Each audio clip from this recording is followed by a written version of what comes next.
Does talking about sexual topics with your kids make you uncomfortable? That's probably true for many of us. We'd rather have an amputation without anesthesia. But is overcoming that discomfort worth it to protect your children?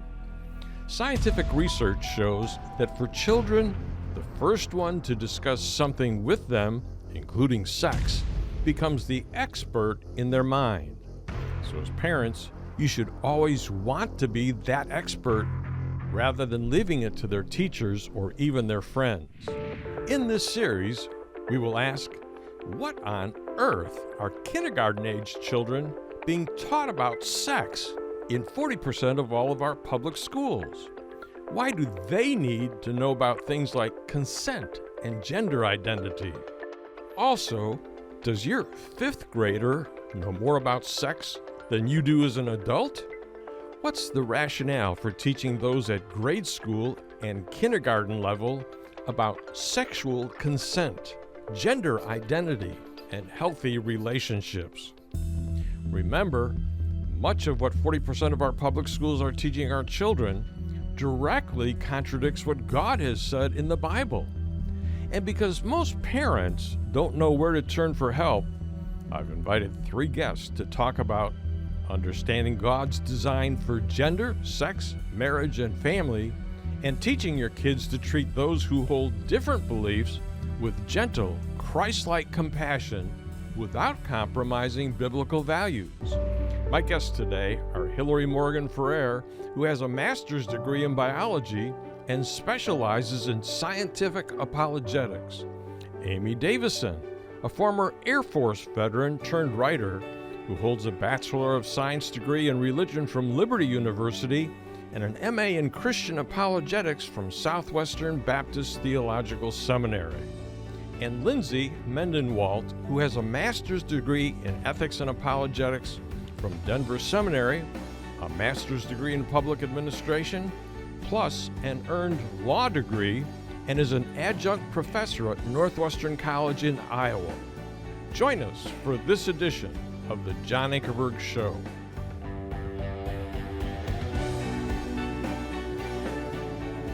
Welcome to our program. I'm John Ankerberg, and you've already heard about our 3 guests, and I'm glad that they're here today. And we're going to be talking about this little person called the Genderbread Person, not the gingerbread, but the Genderbread Person. And we'll tell you about that in a minute. But I want to talk to those of you that are moms and dads that have a kid that's going to kindergarten this year. So moms, you'll cry as they go out the door, but the fact is they've got to go to kindergarten. And when they get there, I want to know, what are they going to teach your kindergarten kid about sex education? Do they teach kids in kindergarten about sex education? Yes, they do. And what is it that they teach? That's what we're going to talk about. But I'm going to jump all the way up to 5th grade. And we've already done a program in terms of, is your 5th grader smarter than sex-wise than you are? And I can prove that he is by what they're teaching them. But today, I want to tell you a little bit about, by the time they reach 5th grade, what they know. And they're going to know the words. If a teacher says, hey, distinguish between sex assigned at birth and gender identity, kid can rattle it off. Or, hey, what is a cisgender? Or what's a transgender? What's a gender non-binary? What's a gender expansive? What's gender identity? Do you know? They're going to know.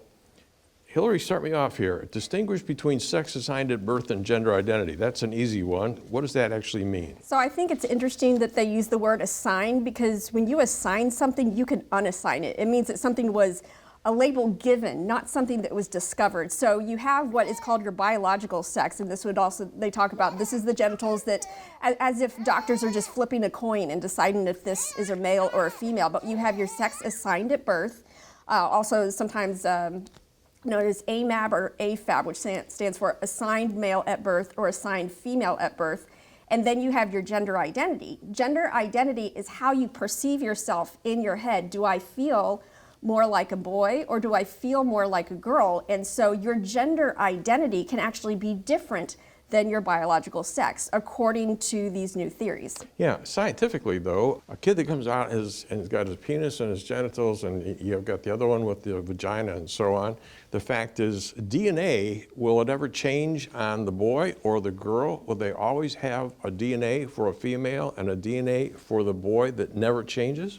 Well, it will never change on its own. There are a couple of variations that are called intersex conditions that are very, very rare. I think it was 0.018% of the population that will have that. And because of that one little bit of wiggle room where there are some ambiguous genitalia or genitalia that don't match the XX or XY, then because of that, they have turned it into an entire theory about how this binary of male and female was completely made up by people. Yeah, but if they come in for an operation when they're 20 years old, the fact is, what are they doing? Oh no, they can't change what your DNA is doing, but what they can do is they can change which kind of hormones you're receiving. So they can either block the hormones that your body would normally produce, or they give what's called cross-sex hormones, where they're giving a girl testosterone or they're giving a boy estrogen. Yeah.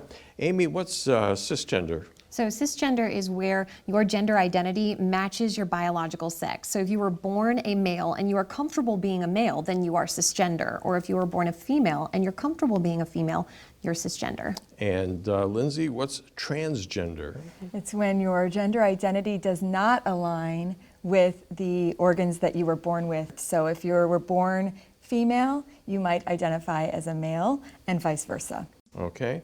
And what's gender non-binary? So gender non-binary is probably one of the fastest growing demographics right now. That's where someone says, I don't really fall into either category. I can either be neither, or I can be part of both, or I can be this percentage of male, this percentage of female. And it can even change on a daily basis. I would say a majority of the kids that we have coming out right now would identify themselves as either just queer, which means I'm just different, or non-binary, which means I'm kind of a mixture of the two. Yeah. And again, Amy, gender expansive. Gender expansive is just this experimental range of what do I feel like maybe today. I'm going to dabble in perhaps a different gender on another day, or as we were looking up definitions earlier, it depends on weather, anxiety, the mood that you're in. I mean, there are ultimately, incalculable variables that can cause you, but you're open to experimenting with your identity. That's gender expansive. I'm just going to see who I feel like. Yeah, you can go on the internet and under medicine net, you can find 72 different genders. It's quite a few that a person has to check out.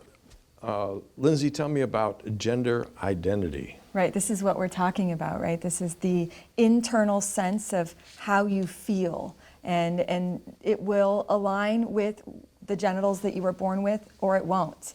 And that's your gender identity.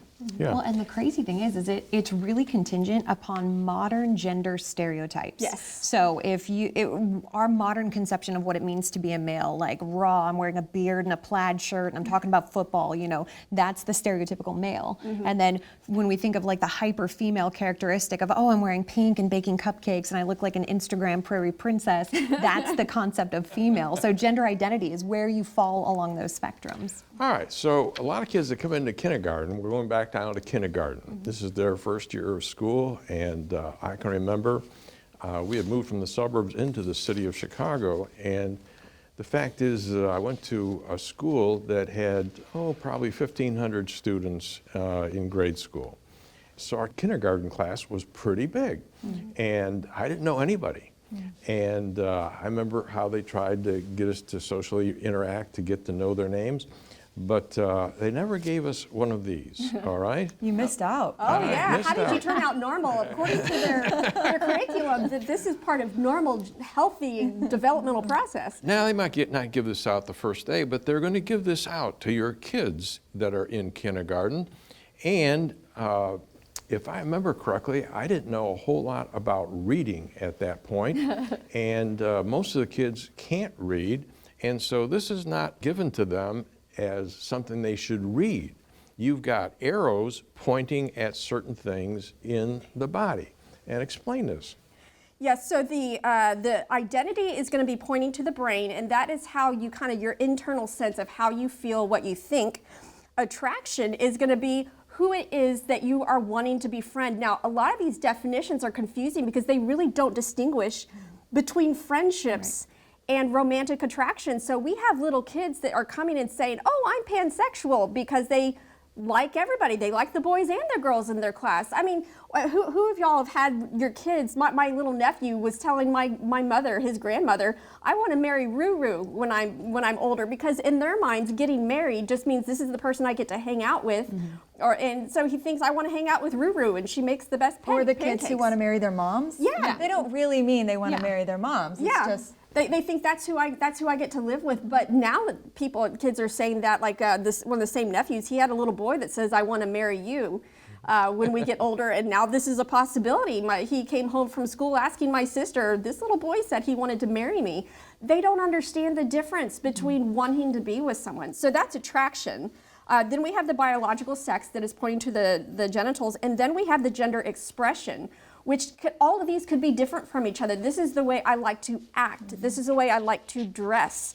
This is the way I like to behave. These are my interests. This is how I express my gender, which could be different from how I see myself, which could be different than from who I'm attracted to, which could be different from my genitals. I think I say in the book, man, first grade just got a lot more confusing. Let me ask you why it is that they're starting with this, because like you say, it raises a lot of questions, but it's a start. And this is going to go on, and by 5th grade, they're going to know the things that we defined at the front. By the time of 8th grade, they are going to know a whole lot more. And the fact is, they've got all the knowledge that we're going to be talking about. And we're talking about the sex curriculum that is being made by different companies in our country. The book is 78 pages that is given to the schools.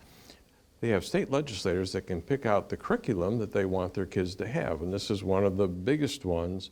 And what's interesting about this is that it was funded in the original seed money by Hugh Hefner.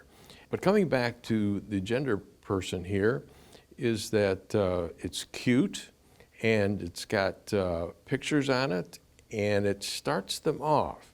And then I want to read a little bit from the curriculum. And, you know, we use the terms LGBTQ plus quite a bit.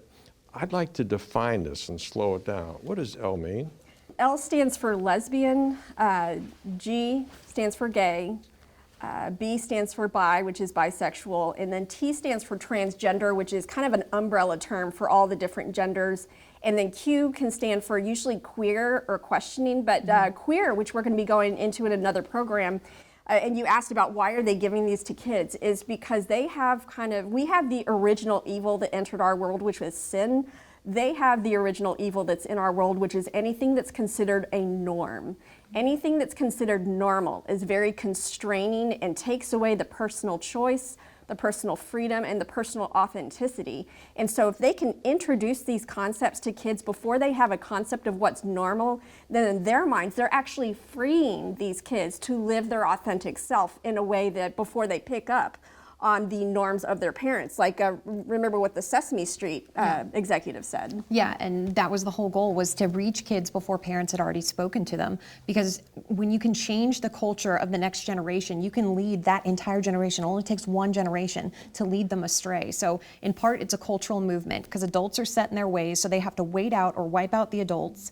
But for the children, they can indoctrinate them, just like Daniel being carried off into Babylon. So it's an indoctrination process. And I would say, too, it's in part so that they can groom these kids to get them on hormone blockers before puberty. So they want these kids to make these conclusions early. So And they can you get got 4 kids, but I want to put a lot of the curriculum will also have a couple extra letters. And you'll see this in the newspapers and on TV sometimes. LGBT plus. So you just say, what does the T mean and what does the plus? What does that stand for? Well, the plus just leaves it open to any sort of combination or any sort of new concept that they create. Well, T is for transgender, right? Well, yes, T is for transgender, but that plus is allowing for any sort, because they know that if your sense of self is based on a mental construct, anybody can create what they want. So they had to leave an opening to include everyone, otherwise someone's going to start saying, well, I'm not being included. So that plus sign is to allow for any sort of combination afterward. And we're seeing now 2-spirit, 3-spirit. Yeah, 2-spirit, there's intersex, there's 2-spirit, there's asexual, also called aces, where they're just not attracted to anyone. Yeah, they're even trying to take different cultures that have maybe had examples of transgenderism from early in the culture and showing, see, this is something that, this is folk wisdom that we've lost, that we're having to rediscover. Again, this has been around since ancient times. Two-spirit would be from the American Indians. And we're even having kids now identifying as mythological characters, Yes. like centaurs. This is becoming a thing to where it was actually praised by a psychologist of, oh, this is so wonderful that they're identifying as centaurs and mermaids, to where now we're delving into pure fantasy and fiction as now becoming one's identity. So we're not just dressing up in costumes anymore. this is not- We're identifying this is who I as am. whatever They're called it is. Therians. A Therian is someone who identifies as maybe like an elf or a fairy or a sprite. They take Lord of the Rings and they say that stuff's true, Yeah. you know, and I'm an elf, and because being human now is itself too constraining. But I don't think this is about scaring parents, though, right? No. Because this could be really overwhelming to a mom or a grandparent who's hearing all of these terms for the first time, and they might be freaking out about, what are my kids learning in school? The reason why we're even doing these programs is so that parents don't freak out, so that they can have an awareness of the things that their kids might be learning in school. We want parents to ask questions of the schools Yes. to see what their kids are learning. Yeah, and how would you ask the question?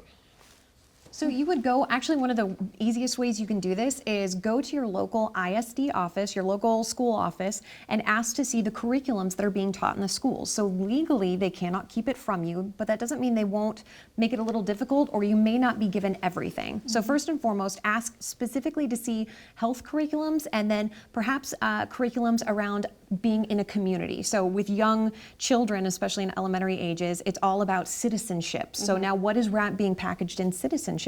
But again, you don't know if a teacher is going to go rogue one day. Yeah. So what you also do is then go to your child and say, honey, you know, these are some things that you might be seeing or hearing. And if you do, please come and talk to Dad and I. We would love to hear about it. And then if they bring something home to you, and we get emails all the time from parents who say, look what my child brought home. Then what you do is you don't freak out, as Katie Faust says, no flinching. No flinch face. You got to have your no flinch face. You listen to everything they say thank you so much, I really appreciate it. You dive into whatever's being addressed, and then you can go speak to the school board, speak to the teacher, and then uncover what's being said. You might have to practice the no flinch face, Yes. if I'm being honest. One of the things is I led a book club for our sexuality book, and we started off every book club session with saying uncomfortable words. And the person who flinched the most had to keep saying it throughout the session, because you don't want to flinch when your kid comes home with particular words. Well, I got one of the curriculums and I started reading the page and I didn't know the words myself. Yes. Yeah. And then when I looked them up, I thought, you've got to be kidding me. You're teaching my kid this? Yeah. All right, now, the other thing is, this is kindergarten, and if you're a mom and dad that's actually a Christian, what it tells me is if you're going to talk to your kids about sex, how early do you have to start? In the womb. You've had 4. Yes. When did you start? So you want to be both proactive and reactive. So proactive of laying the foundations of, okay, as they get older, they're going to notice differences between their bodies and their siblings. So what is a boy? What is a girl? What is God's design for marriage? How are babies made? Kids usually around age 5, they notice a pregnant lady at church. They're wondering how the baby got there. Well, there you go. There's your opening. What I love to tell our parents is, if your children have the maturity to ask the question, we have the responsibility to give them an age-appropriate answer. And then you also want to be tactically engaging them, and okay guys, this is what you might be seeing. Like if somebody passes by in the grocery store and they are in a non-binary presentation, discuss it. Or when June rolls around and there's equity and everyone welcome, Rainbows. use what the world is giving to point it back to Christ. Yeah, that's, folks, why we're using Mama Bear Apologetics Guide to Sexuality that we're offering. I'm just saying, you desperately need this. Now, in this, Hillary, you had a funny illustration. You said parents have the kids around for that little sex talk, and it's really embarrassing to the parents. And they hope that the kid doesn't ask them, how did that baby get there? But we can't be that way anymore. Why? Well, first off, the first person to give this information becomes the expert in their mind. And that's just not you talking, that is all the sexual studies. That's all, yeah, that is. All the secular ones right straight across the board say that. Yeah, and I would say, secondly, the person who's most uncomfortable talking to them about it will be the person that the kid is least likely to come to with their questions. This is why Lindsay was talking about, you got to practice your no flinch face. so that when they come at you with a question that you're not going, oh my gosh, and just freaking out. They think, I'm not going to mom about that anymore. You practice, talking about it as if you're talking about what you're making for dinner. It's got to be that normal for you because it's that normal for the culture. Amy, tell me the story again that we told before about you sitting on the couch watching TV with your 4 kids. What happened? Oh yeah, we were just watching a cartoon on Nickelodeon, and bisexuality among teenage characters in a cartoon was introduced to my kids. And he was 10 at the time. We had definitely not had the bisexuality talk. And he was like, wait, Mom, what is this? And now all of a sudden I had to give an account. And what hit me is I don't want to just explain what it is. I want to explain the reason behind God's design and the implication this has not only for our understanding of reality, but who we are as individuals and sin and salvation. And so that's why it's so important for us to be proactive in a worldview approach to sexuality, because this is not just an act between bodies, it's an expression of our entire worldview. Yeah, they're setting up the fact for kids to imagine in their mind, apart from their genital makeup, the fact is that's not where you get the identity of who you're going to like or who you're going to have romance with. The fact is, in your mind, you can start to say, hey, I'd like to marry this animal, or I'd like to marry this person. And when I say animal, I mean really different animals that kids like, or birds. Yeah. And the fact is they get these ideas in their mind, and it's away from reality, but they're calling it reality today. So what I'm saying is we have a whole new worldview that we're dealing with here today that parents don't know about. Kind of help me out on this, because we got only 2 minutes left. Yeah, we have an entirely different worldview. That we talked about worldview. We talked about how there's a truth, there's an authority, there's what's broken in the world, and there's a solution that is completely different from how Christianity defines it. And so I think back to the movie Frozen 2, where there's a song in Frozen 2 that's saying, just do the next right thing, which to us we would say, yeah, that sounds like a great idea, do the next right thing. But if your child is being taught that the right thing is based on a different set of brokenness and a different solution to what's broken, then you have no idea what they're going to come home with saying this is the right thing to do. And that's essentially what a lot of this is trying to groom them into. Yeah, who defines then who they get to have romance with? Well, even at kindergarten level, if kids start asking those questions, well, who can I think about marrying when I get older? What would you say the kindergarten teachers are saying? They're going to say whoever you want. But what's beautiful about all of this, though, is while this may seem heavy and daunting, the Power to Decide campaign surveyed teens ages 12 all the way up into the early 20s, and they asked them, who is most influential regarding your sexual decision making? Your parents, your friends, or the social media entertainment industry? And between the ages of 12 to 19, parents were the #1 influencers in their child's lives regarding sexual decision making. So what we need to do and what we need to tell our parents is don't be intimidated by the world. Instead, be emboldened to speak life, because you are the #1 influencer with regards to your child's decision making. Even if they're rolling their eyes is sometimes a sign that you are doing the right thing. So just embrace it. Yeah, and the church as a whole across the United States and around the world needs to talk about this from the platform and in the Sunday school classes, all right? Because I think Barna was the one that did the study on the fact of 80% of our kids from 18 to 29 that are single, haven't married yet, have already had sex, 80% of them, all right? And they're Christian kids. So somehow we lost the message here. And it's got to start with the parents. It's got to start with the church. The church has got to speak out. All right, we're done with this week, but the fact is we're going to a topic of queer gender sex. And you folks might think you know what the word queer means, but you really don't. And it is one of the most explosive worldviews of all of the words. And it's going to have an impact even on the church. And we're going to take that up next week, so I hope that you'll join us. Thanks for being with me. Stay tuned. I've got a personal word for you in just a minute. Stay tuned. John will be right back.